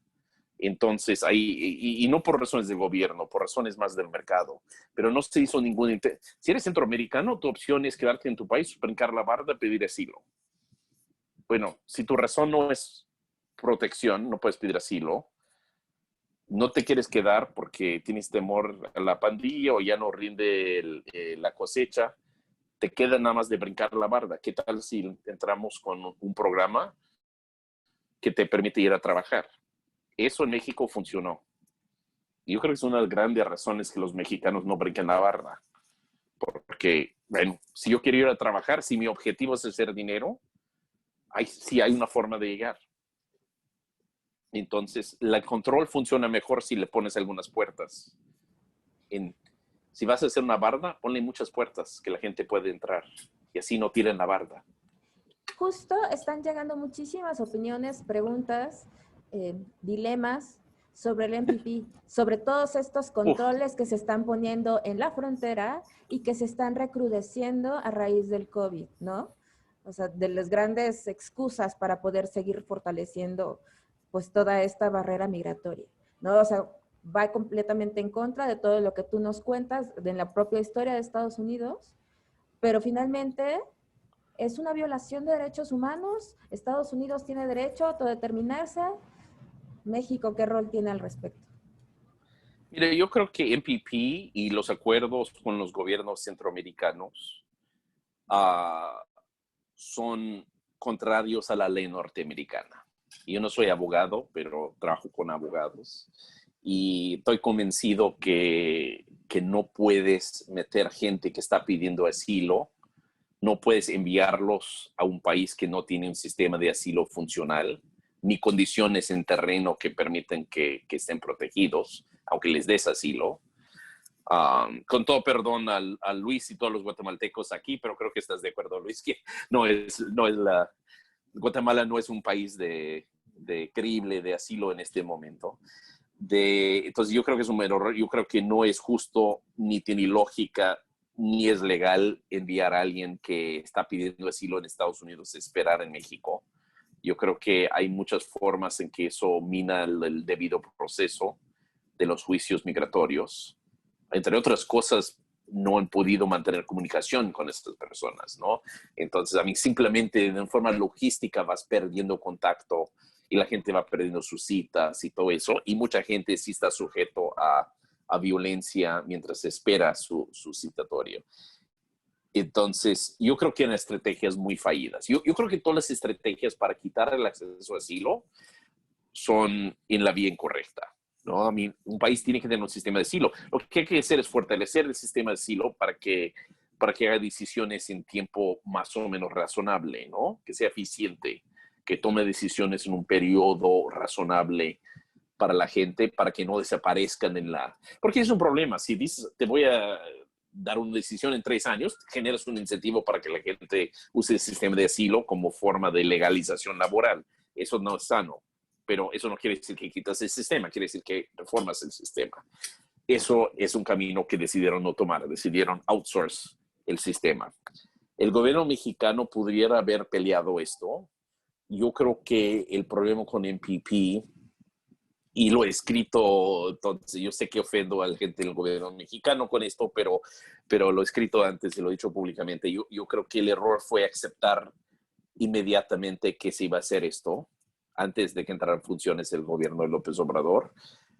Yo creo que México habría sido forzado a hacerlo tarde o temprano, porque las alternativas eran peor, pero puede haber dado muchas largas al proceso y sacado mucho más beneficios para los que están en el programa, para que no están sujetas a situaciones tan dolorosos como vemos ahorita. Pero ninguno de estos debe estar pasando. A mí hay que controlar la frontera. Sí hay que ver controles, la gente tiene que entrar de forma regular o pidiendo asilo, pero esto no es la forma de hacerlo, ¿no? Yo me acuerdo que hace como 4 años tuvimos una plática con Luis Gutiérrez, justo un par de días después que ganó Trump. le preguntábamos, ¿qué hacemos? ¿Qué hacemos para dejar de ganar nada más los estados demócratas, ¿no? Las grandes islas rojas, las grandes islas azul. Y decía, pues es que se tienen que ir a Texas, a Arizona, tienen que poblar allá, ¿no? Pero ¿cómo hacerlo con condiciones tan adversas, ¿no? Con condiciones de discriminación pública abierta, ahora y exacerbadas ahora con el discurso de Trump, ¿no? Y al respecto, Me acabas de perdón, conmemorar un atento en que murieron 30 y tantos latinos, algunos de ellos ciudadanos mexicanos, porque un blanco nacionalista en contra de la migración fue y empezó a matar gente en Walmart, ¿no? En El Paso, Texas. No, a mí eso sí, cuando dice eso es peligroso, a mí sí, sí hay lugares adversos, pero también hay gente suelta ahorita que de veras sí son peligrosos, ¿eh? En este tema. pero del otro lado de la moneda, ¿nos podrías compartir algunos ejemplos, o sea, para que no nos vayamos a nuestra casa a llorar? Sí. Casos de éxito, ¿no? ¿Qué es lo que están haciendo? O sea, los ejemplos de las ciudades santuarios a nivel local, ciudades súper cosmopolitas, o sea, todas estas cosas a nivel de interculturalidad que se están logrando en Estados Unidos, especialmente cómo podríamos eso trasladarnos a nuestras realidades en el resto del continente. Mira, yo creo que, mira, a final de cuentas, eso ha sido 3 años y medio muy duros en este tema.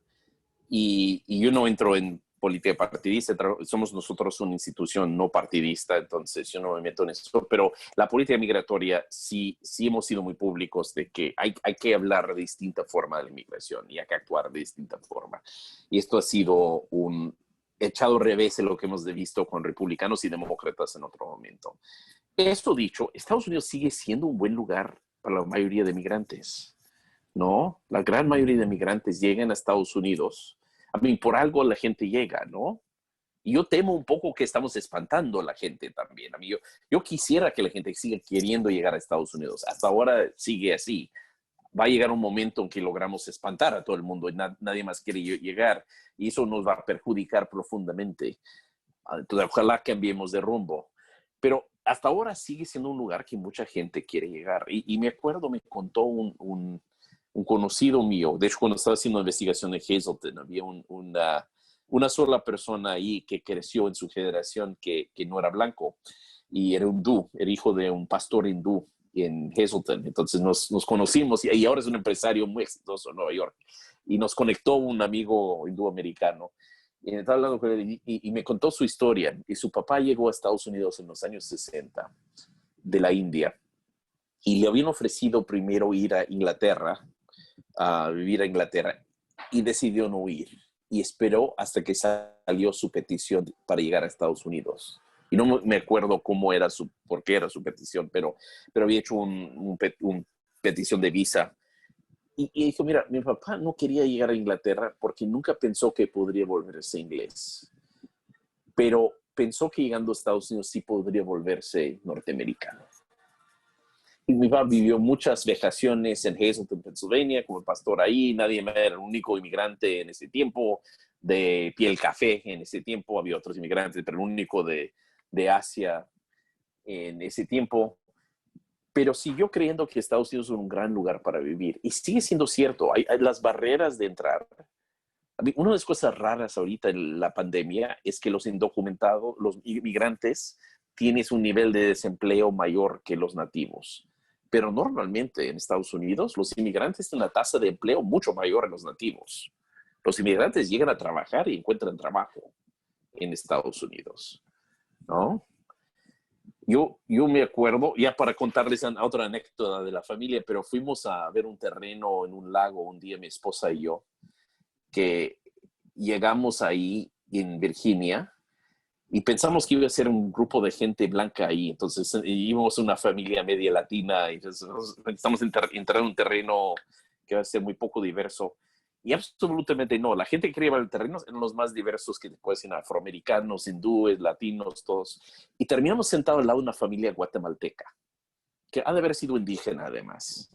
Y papá hablaba un poco de inglés, pero la mujer no hablaba inglés. Por eso terminamos sentados juntos, platicando en español. al final de ese día, yo no sé, nunca les preguntamos qué hacían y todo eso. Me imagino que la construcción, otra cosa. Pero al final del día, nosotros no compramos un terreno porque había salido mal el anuncio. No teníamos ni mínimamente posibilidad de comprar un terreno ahí, ni mínimamente los ahorros para hacer eso. Pero esa familia sí compró un terreno al lado de este lago, ¿no? Y Luis conoce los casos, ¿no? Por eso la gente sigue yendo, con todo que seguro que ha vivido vejaciones, ¿no? Seguro que esa familia ha vivido dificultades, la mujer se siente aislada a veces por no sé, pero seguramente, ¿no? Han vivido muchas cosas y al mismo tiempo han tenido un éxito que no pudieron haber tenido en Guatemala, ¿no? Y en esto Estados Unidos sigue, y sus hijos van a ser gringos, como sea, ¿no? Sus hijos van a ser plenamente gringos y van a experimentar algo de discriminación quizás, pero van a votar, van a ir a la escuela pública, van a ir a la universidad si quieren, van a ser gringos igual que cualquier otro gringo, ¿no? Y entonces, en eso todavía funcionamos bien como país. Y en eso me da esperanza, ¿no? Con todo lo que pasa ahí en el nivel de política pública, para el inmigrante promedio, Estados Unidos sigue siendo un buen lugar para aterrizar. Y además, si uno no se hace norteamericano, sus hijos sí. Mi mamá nunca quiso ser norteamericana, ¿eh? Pero sus hijos sí. Sus hijos somos gringos, ¿no? Así es, ¿no? Mi esposa se hizo norteamericana en algún momento. Trató de jurar después de haber dado a luz a 2 gemelos, por cierto, lo cual no funcionó. Pero juró 2 veces después como ciudadano norteamericana. Tenemos gemelos de 4 años que escuchan atrás aquí. Y llegaron justo antes de su ceremonia de juramento como norteamericana. Pero ella decidió después de 20 años en Estados Unidos, mira, yo no soy menos mexicana porque me hago norteamericana, ¿no? Yo sigue siendo culturalmente mexicana y orgullosa de México, pero al mismo tiempo yo voy a participar en la política aquí. Yo quiero estar en comités de las escuelas de mis hijos, quiero participar en campañas, yo puedo hacer los dos. Estados Unidos todavía es muy seductor en eso. Es un país que uno puede llegar de otro lugar y ser completamente norteamericano a final de cuentas, y que te vaya bien. Y terminas como indígena guatemalteco comprando un terreno en el lago, porque llegamos ahí y a final de cuentas puede ser que yo soy muy gringo y muy educado y hablo mucho inglés, pero el otro cuate tenía más dinero, ¿no? Le he ido bien, no sé qué hizo, pero le he ido bien, con sudor, con trabajo, ¿no? Le he ido bien, ¿no? Así es. No todos Estoy, por igual, pero claro. existe. Han llegado al menos 5 o 6 preguntas o comentarios sobre la pregunta de los 64 millones de dólares. Sí, ¿Cómo redefinir la narrativa migratoria? ¿No? eso. Especialmente con estas voces xenofóbicas a nivel mundial, ¿no? ¿Cómo cambiar nuestro chip? ¿Cómo poder compartir con las nuevas generaciones, incluso con las generaciones como la segunda, tercera generación de mexicanos en otras partes del mundo? ¿Cómo aceptar estas culturas? ¿Cómo integrarnos, no? Porque esta pregunta ha sido reiterada porque justo muchos de nosotras podríamos hacer algo, ¿no? Desde nuestros espacios. Entonces, ¿cómo hacerlo? ¿Cómo les ha funcionado a ustedes? Ay, yo creo que lo más importante es pensar en la migración. A mí yo creo que hay 2 cosas. Uno, lo más importante es no pensar en la migración como un problema, sino como una oportunidad. Vivimos en un mundo móvil. ¡Qué bien! Parte del éxito es la capacidad de movernos, la capacidad de adquirir nuevas ideas, de adquirir conocimientos, energías de otros lados del mundo. Entonces yo creo que necesitamos pensar que la migración es un activo que tenemos, ¿no? Y yo creo que es lo que se perdió en estos años con Trump, pero por lo menos tenemos un discurso, a veces no congruente en los hechos, pero tenemos un discurso que decía que la migración era una fuente de innovación y de éxito de Estados Unidos. Yo creo que mantener ese discurso es importante y ganarlo en otros lados, ¿no? Y siempre que hablo en América Latina de esto, ayer estábamos hablando de migración venezolana a América Latina. Una de las cosas que yo dije que siempre trato de decir es, eso se ve como crisis ahorita, ¿no? 5 millones de venezolanos han salido de ese país y se riegan por todo el mundo, ¿no? En América Latina todos los países lo reciben, incluyendo México y Colombia, Ecuador, Perú, Chile, Argentina, Brasil, Uruguay, Paraguay, todos lados, ¿no? Dominicana. Pero a largo plazo, esto es un activo que te están dando, ¿no? Esto es un recurso que estás recibiendo, ¿no? Gente es talento, recurso humano, gente con energía y deseos de rehacer su vida. Yo creo que no le va mal a algunos países en América Latina que traen una idea de ser uniculturales, de volverse pluriculturales. Eso pasó con los movimientos indígenas y los movimientos afros en lugares como Guatemala y en México, pero también de pensar en la inmigración como otra parte de esa pluriculturalidad no nos va bien, no nos va mal. México también, por cierto, porque sé que hay muchos mexicanos aquí, México se está volviendo más multicultural. Hay probablemente más de 1 millón de gringos viviendo en México. Muchos de ascendencia mexicana, pero son norteamericanos nacidos en Estados Unidos. Hay cientos de miles de venezolanos, salvadoreños, guatemaltecos, hondureños y haitianos y cubanos viviendo en México en este momento, ¿no? Si vives en Tijuana, Ciudad Juárez, Piedras Negras, Matamoros, Saltillo, Monterrey, Ciudad de México, Tapachula, Cancún, hay montones de gente de esos países.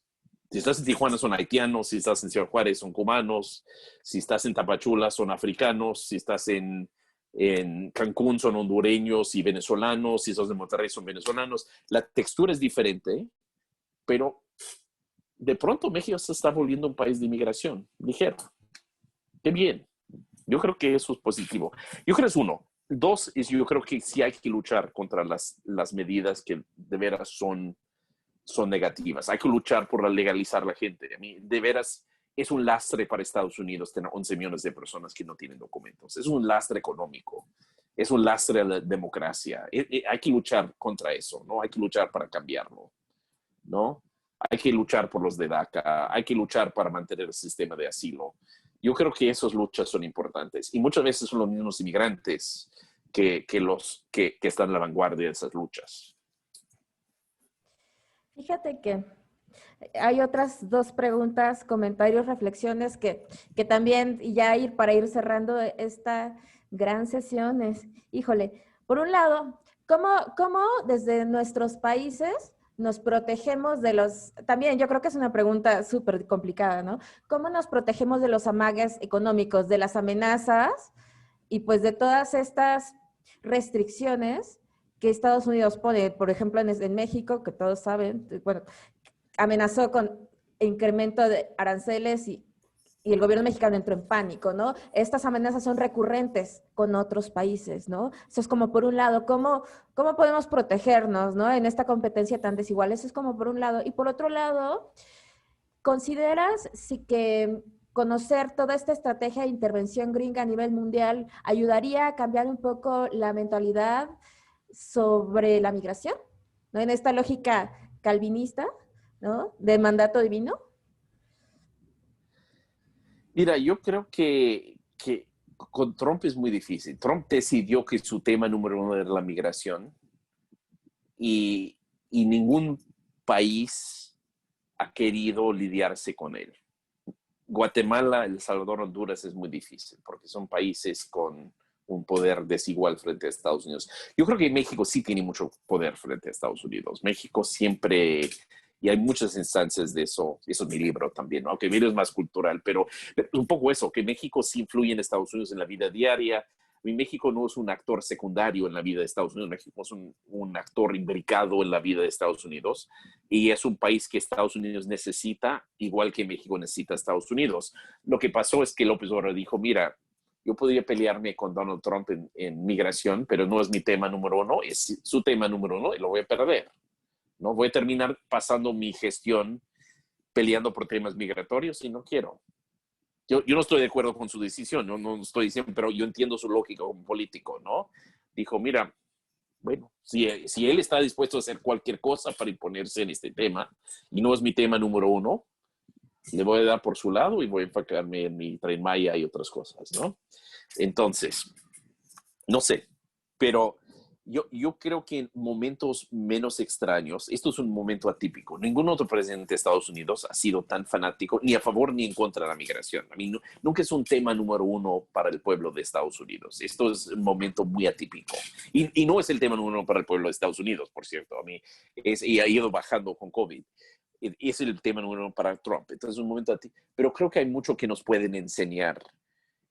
Y yo creo que ahí sí, la sociedad Oscar Chacón que mencionaste es una buena persona para esto también. A mí, hay muchos lazos que se pueden crear de debate, diálogo y puentes de conocimiento entre América Latina y Estados Unidos para hablar de migración de una forma más racional en otro momento. Pues tenemos el gran placer y el gran gusto y la gran coincidencia de que esté con nosotros Luis Argueta, quien es el expositor de nuestra siguiente clase el próximo miércoles. Luisa va a hablar sobre discriminación en Centroamérica y como procesos desde sociedad civil. Entonces hay muchísimas preguntas, muchísimos comentarios, reflexiones que Luis va a retomar para continuar con esta conversación. Yo creo que una de las finalidades de poder abrir este módulo en un diplomado de primeros auxilios psicológicos es para poder reflexionar los procesos de nuestro entorno, pero también nuestros propios procesos, ¿no? Nuestras propias discriminaciones, nuestros propios racismos, ¿no? ¿De dónde vienen? Y si bien, pues las narrativas a nivel mundial, a nivel oficial, son muy complejas, sí podemos cambiar las narrativas desde nuestros propios contextos, ¿no? Por aquí alguien decía, pues todo este proceso de aculturación. Entonces, pues tristemente nos quedan 5 minutos. Entonces, te voy a regresar la palabra, Andrew, y no sé si Luis, quisieras darnos un poquito de lo que de lo que lo viene en tu siguiente clase. Tienes el micrófono apagado. Estás en mute, estás en silencio, mi Luis.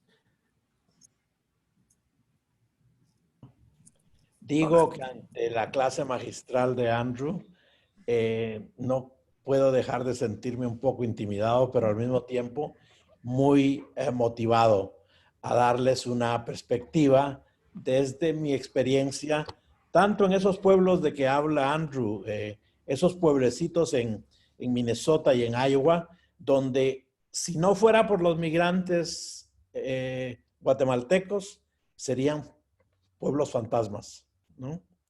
Y mis observaciones de estos miedos que han surgido en la población, sobre todo rural en Estados Unidos, de que de pronto se encuentran ante un mundo que no conocen, donde la gente habla otro idioma y donde el color de la piel de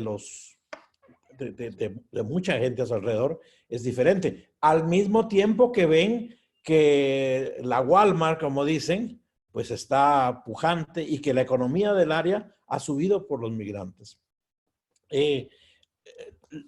Voy a compartirles de antemano un enlace con una contraseña para que vean la historia de estos niños que habla Andrew, ¿no? Los nuevos estadounidenses de padres que tuvieron que irse, que tuvieron que emigrar, pero ya que hoy para mí son la esperanza porque son el puente, son estos ciudadanos binacionales que Estados Unidos está beneficiando de ellos, que en nuestros países debemos no perderlos. Ese es un film que se llama Abrazos y que creo que va a ser el trampolín para la discusión. Y de verdad, Andrew, ha sido un honor escucharte y a todos muy fin de semana. Ojalá Luis puede pasar algo de sus películas o si no, que lo encuentren ustedes. Porque, bueno, primero va a ser un delicia escuchar a Luis. Es un gran investigador, conocedor de los temas, pero además tiene una forma de explicarlos porque se mete en las historias de la gente. Entonces, eso sí, desgraciadamente los académicos somos muy pobres para hacerlo. Él sí puede explicar el mundo desde la óptica de la gente, ¿no? Entonces, les va a ir muy bien el miércoles con Luis, pero ha sido un gran gusto. Él y yo estamos tratando un proyecto. Hablamos todos los días ahorita, que es un gran gusto, porque estamos entrevistando gente, literalmente todos los días nos vemos, ¿no? He aprendido mucho de la madre de Andrew, del tío danés que era indocumentado. eres un gran storyteller también. Gracias. Oye, y mis hijos, por cierto, si quieres, para cerrar, así una anécdota chiquitita. Mis hijos latinos, mis 3 hijos que son medio latinos aquí, que hablan español perfecto, que prefieren hablar entre ellos en español, porque todavía les gusta hablar en español más que en inglés, porque lo mantenemos en casa. También están sentados viendo Avengers en inglés ahorita. Eso es Estados Unidos, a final de cuentas, ¿no? Comemos comida mexicana, a veces comida danesa, por cierto, pero mucha comida mexicana, hablamos español y vemos Avengers, porque también son gringos. Son mexicanos, son gringos, son los dos y pueden ser los dos al mismo tiempo. Gracias a Dios en este país, ¿no? Y alguna gente no lo va a atender y está puesto eso y lo sabemos, ¿no? Esto es un país imperfecto, pero perfectible, pero sí lo pueden hacer y lo van a hacer bien en sus vidas. Muchísimas gracias, Sandro. Muchísimas gracias, Luis, por esta preciosa presentación. Definitivamente ha sido completamente distinta a las dinámicas de clases pasadas, desde nuestra conversación, desde la disrupción de no tener presentación para pasar, todo eso.